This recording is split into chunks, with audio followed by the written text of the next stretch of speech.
Nyerifak, asu anno sechi. Ana Khaleesi, ana asok yeresekoshi. What those characters are speaking isn't gibberish. It's actually a language called Dothraki, and it was invented by this guy, David Peterson, in lovely Orange County, California. David Peterson is what we call a conlanger, an inventor of languages.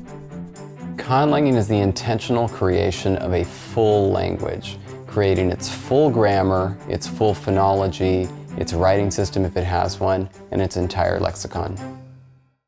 David has written many languages, but the first one he wrote was back in 2000. I was taking an intro linguistics class at UC Berkeley in 2000, and it was just one day during class I started scribbling on my notes my very first language. He named it after his girlfriend, Meg Davy. And according to David himself, it's irredeemably awful. It's not worth even considering anymore. Everything that I was doing with this language was just a kind of really fancy, bizarre way to speak English. So I kind of just started over and said, all right, ground zero, how do I be a language creator? Before we move forward, let's take a quick step back and talk about the godfather of modern conlanging, J.R.R. Tolkien. You probably know this name because he's the author of The Hobbit and Lord of the Rings. He created 14 different languages for use within Middle-earth. Quenya and Sindarin are probably his most famous. He was the very first person that we know of to create languages just for fun, and we've been kind of emulating him ever since. Now that we've cleared that up, we can move forward. We're here in California because we're curious about what it takes to create a successful language. David's having two of his friends who are also conlangers come over and speak with us. One of them brought ice cream. We were gonna do this outside, but it's too hot, so we're gonna do it inside.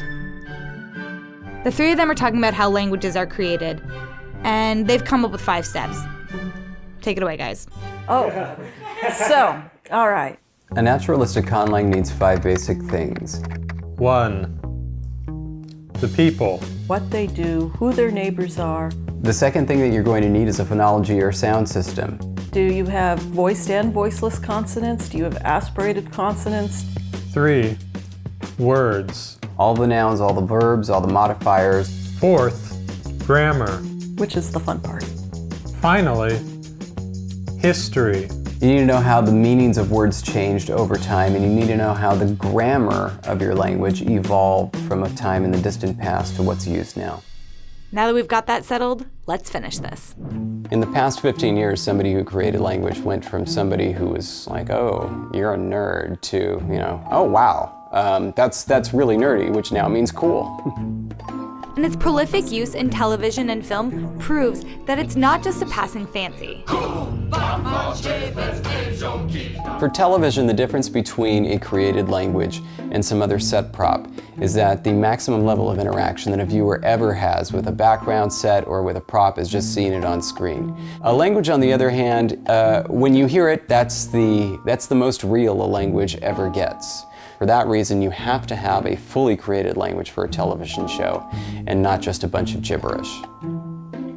Was that good? That was great. Thank God.